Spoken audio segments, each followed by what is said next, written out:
So good morning, comrade subscribers. Thanks for sticking around. I thought we'd have a quick look at this from Mr. Volkman, a MicroProfessor by Multitech. I think I saw that you can still get these new, but I couldn't see any way of doing it. There is a company that got the rights for this apparently. But when you look on their website, sorry, one more thing, I'm trying not to say all the time. Eto. Let's do the Japanese way. Eto. So I've just done again. Eto. This is, you know, the is what your brain says as it's trying to process. Trying not to say it. But yeah, I couldn't see any way to actually purchase one of these. So but let's have a look at this one. As you can see, it's in one of these good old cases that were designed to last forever. So what we could probably do is I would remount this onto something else. You could probably stick a knife under here and cut that out. But what I would normally do is get a block of wood, cut to size, and you could probably angle the wood like that, put some rubber stands there, and then you've got these here. So you could put some screws around that, through those, just to hold it in place like that. And that would give you quite a comfortable, yeah, for typing your assignments on. Anyway, so this is a Z80 based single board computer. So we've got our Z80 up here. We've got our Z80 up here. Obviously we've got the ROM here, Multitech. Actually, interesting, we've got 8255. These are programmable peripheral interfaces from the 8080 series, I guess. So, you know, the Z80 is based on the 8080, so I guess, yeah, they'll work. I'm assuming these are RAM. I'll put my fingers all over it. Where's my little loop? CDM 6116. So it's what, 2K? Is that 2K RAM each? I've got it close up, yet. Which way? Looks like 6116. So 2K RAM, I assume off the top of my head. We've got a speaker on the underside. Surprisingly, not too many. Only one bodge wire up there. We've got, okay, looks like some work's been done on the 2.1mm thing, but it's saying, interestingly here, do not touch exposed pins, the plus 5 volts and minus 30 volts. Okay. Well, this is where the plus 5 volts will be coming from. I don't know if this, what does that say up there? I don't know what it says actually. So you've got cassette interface here, but I'm not sure. Does it just run on, do you just stick 9 volts in? Because it looks like we've got the regulator down there. And perhaps this is the circuitry up here to generate the minus 30 volts. I don't know, I don't have any documentation. On off switch there. So I'm not sure if it even works, but we can certainly, I'll probably take this off. We'll take that off. Hang on, family's heading off into town. Right, now don't choke, but I have done some research mid-video. This might actually, actually confirms it right here. This is actually the MPF-1 Plus, which is the last of the line. The final iteration, there was MPF-1, 1A, 1B, and then the 1 Plus, which comes with this display and keyboard, and 8K ROM, 4K RAM, including basic. So yeah, and I think it's supposed to might come with a printer. Maybe comes with a printer on that side. Connecting to the expansion connector there. Also possible to get a sound generator board, speech synthesizer, and an EPROM programmer that connect via there. So, and this is for battery backup. So apparently you can back it up for about a year using these two RAM, SRAM. This will actually store it for about a year apparently. Otherwise, yes, it takes 9 volts. So I don't know what has gone on here.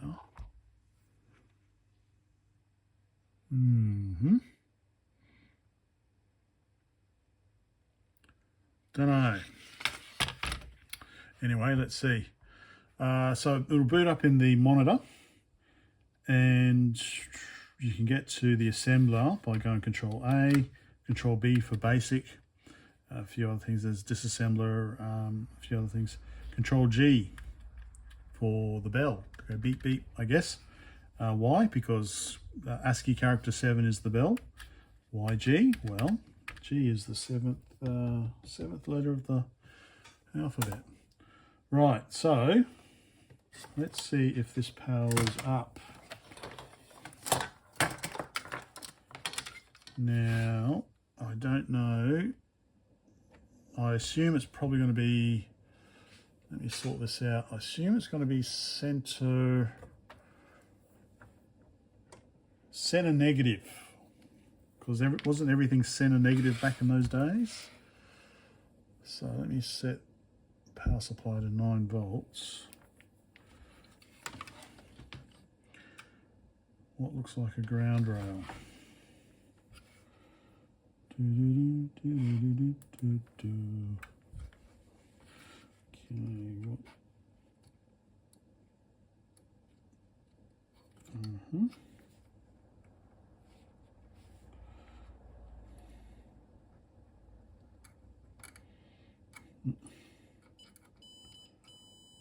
Okay, it looks like it is center negative. So how do I have this wired up then? Turn that on. That is minus 9 volts. Yeah, so it's center negative now. Okay. Right, let's turn that off. Plug her in. And I don't know how bright it's going to be. That's off there. Allow the power. Oh, no, that's on. Okay. There we go. MPF-1 plus. So, on off, that must be for the battery back RAM. Okay, so there is no on off for this. Okay, cool. So Control G. Control A. All right, that's gone into the assembler. So first thing you do in assembler, I guess, is set the starting point of your code. So I don't know. All right, reset. So Control B is basic, I guess. It's supposed to be B, isn't it? Supposed to be basic.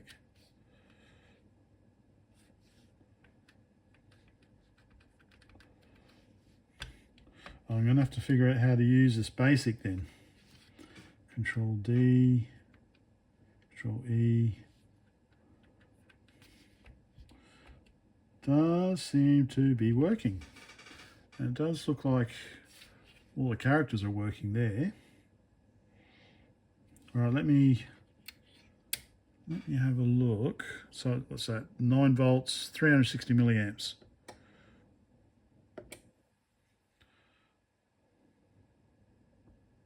All right. So let me have a quick look how basic works, because it said Control B to get into basic, but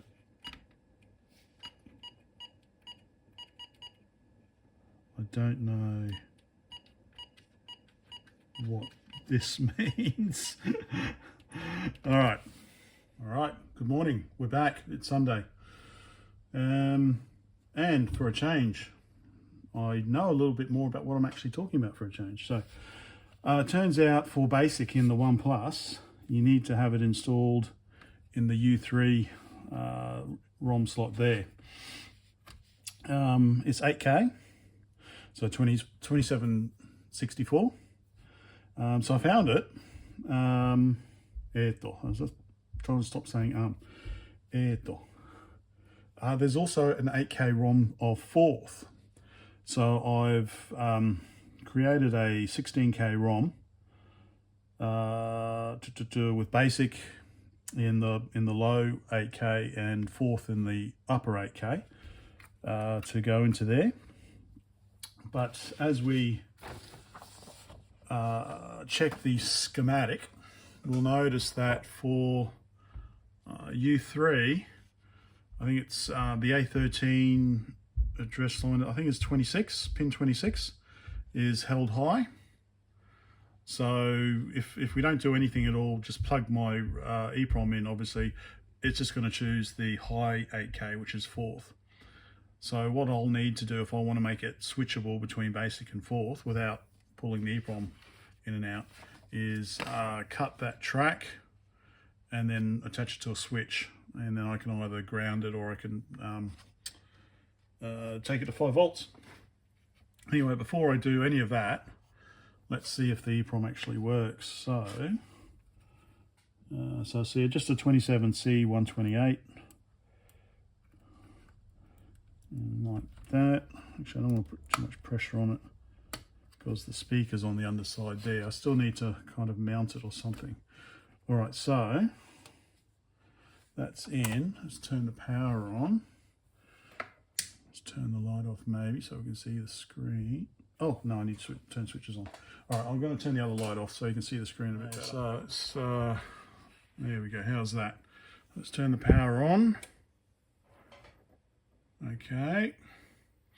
Now to call the ROM, it's the same Control B. So Control B for basic or Control B for 4th. So that calls the U3 ROM, takes the 2000 hex address space. So we go Control B. Hey, there we go. So we've got 4th. Now I'm a bit obsessed with 4th actually. Sorry, I'm not a good programmer in 4th, but I'm just love how strange it is. So I've got a few books on 4th. So yeah, yes. So I'm not totally unfamiliar with it, but I couldn't whip up a program right this second. Well, I could probably write a text string.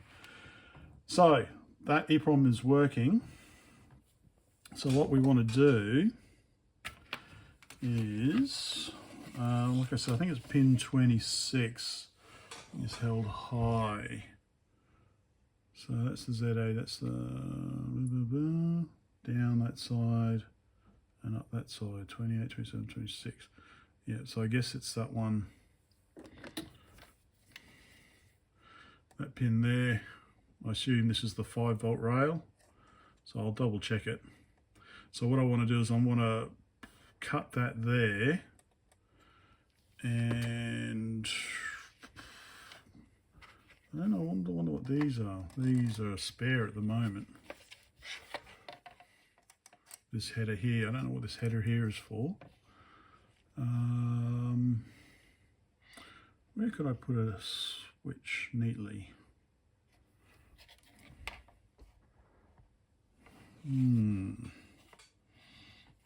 There's a switch there.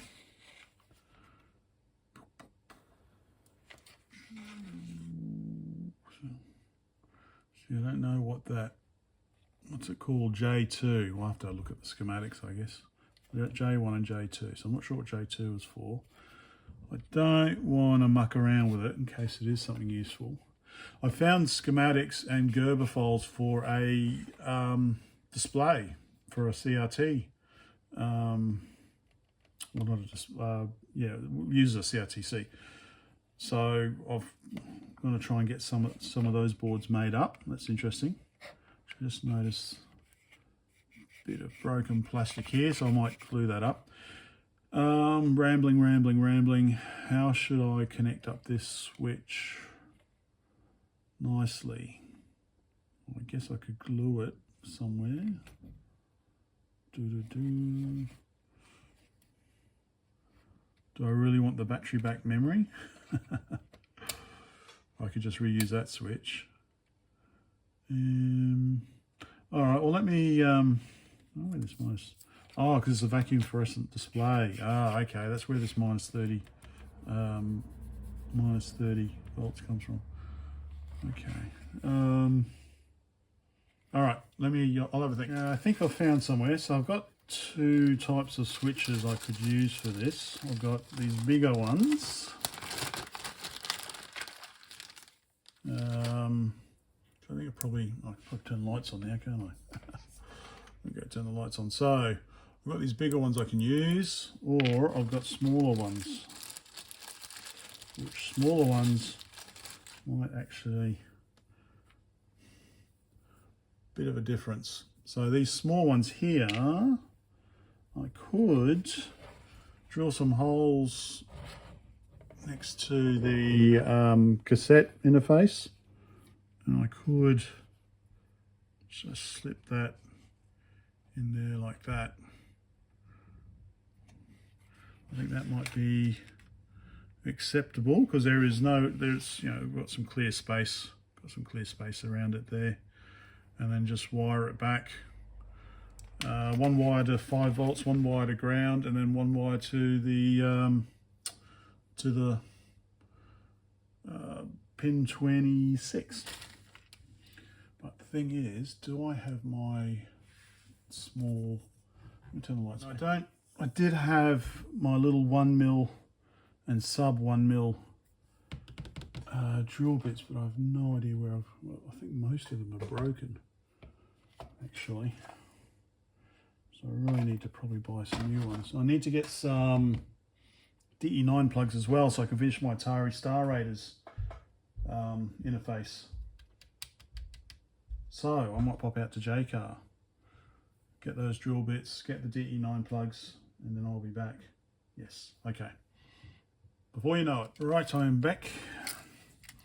I should have quite a selection here, 0.3 to 1.6mm, 20 pieces, and I've just noticed, maybe that's why I couldn't find it. Anyway, so, what size? I'm gonna open this. I don't know. Well, that'll be too big, that one. All right, let me figure out how to open this and figure out the drill bit. Okay, ready to go. I've got 1mm, so I'm assuming that should be good enough. I want a nice tight fit because I won't have any solder trace. So I actually had a look at the J2. That is jumpers for the battery backed RAM. Depending on what type of RAM you've got, apparently. Okay, so I want to drill there. I'll make one right in the middle by the looks of it. I don't want to put too much. I'll put one down the bottom actually. I'll start at the bottom. I don't want to put too much pressure on it. It's very easy to break it, so let's see how we go. Missing all the action.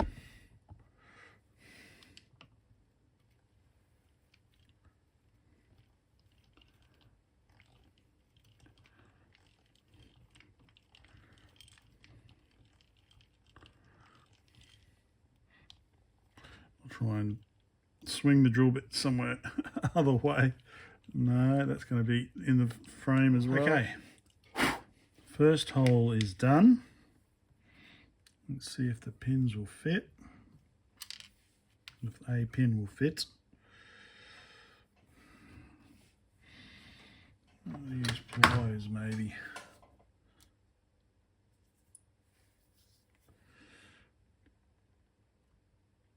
Yep, looks good enough.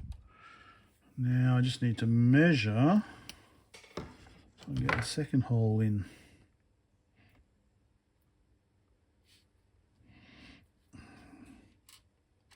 Right, this is probably going to be quite fiddly, so I will jump back to when I'm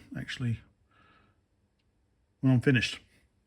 I noticed the hand drill was a bit could do with some lubrication, so I've just sprayed some PTFE on it, and oh, it's so much smoother now.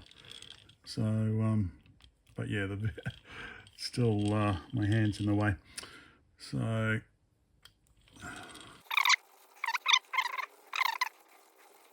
right, holes are done. Just right there. So this fits in perfectly. If I can just get it. Quite fiddly. So I could either mount it on the top or on the bottom. I guess I'll just do it on the top here. Where's the holes? There. So it just goes in there like that. Where is it? There we go. So let me get it soldered on. Let me break the pin 26 and see if it works. I've been making progress. It's quite handily.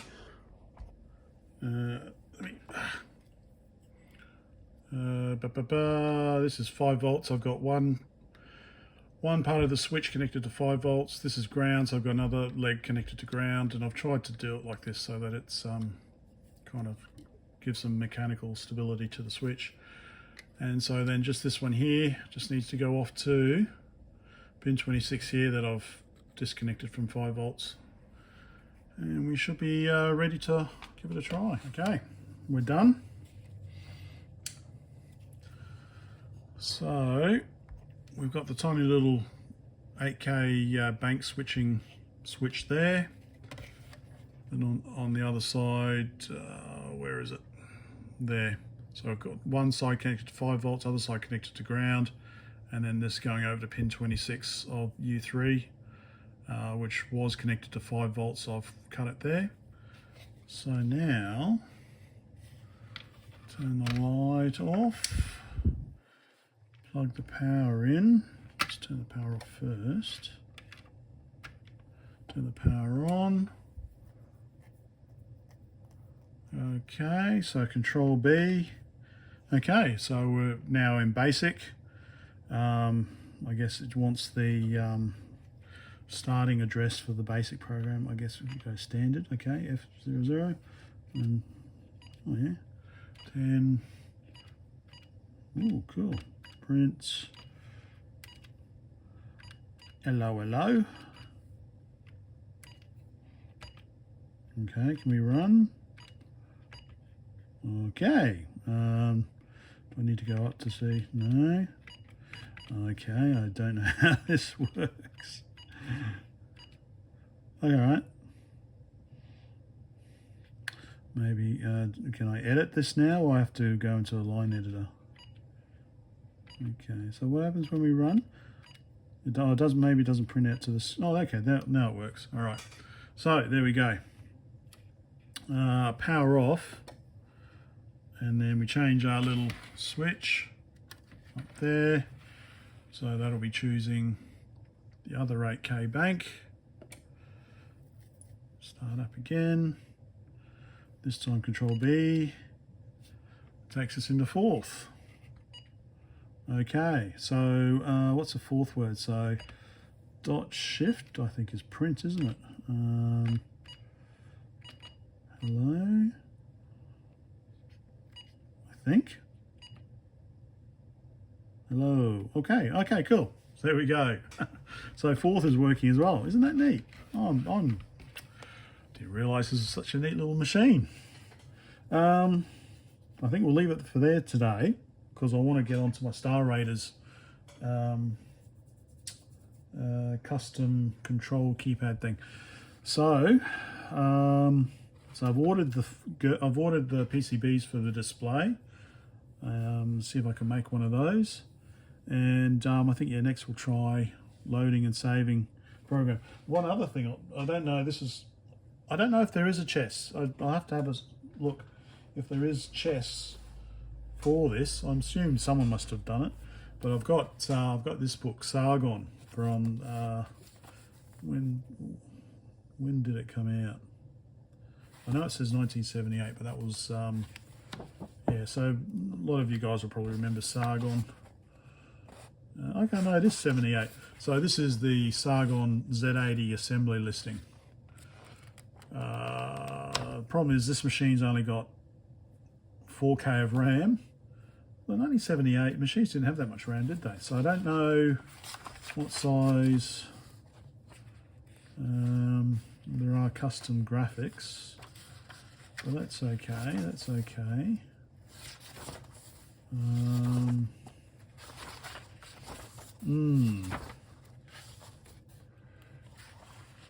Care for another game. Welcome to chess. Care for a game.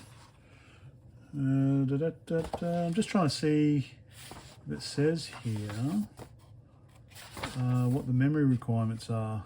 TDL assembler macros does not use Zilog mnemonics. Oh, okay.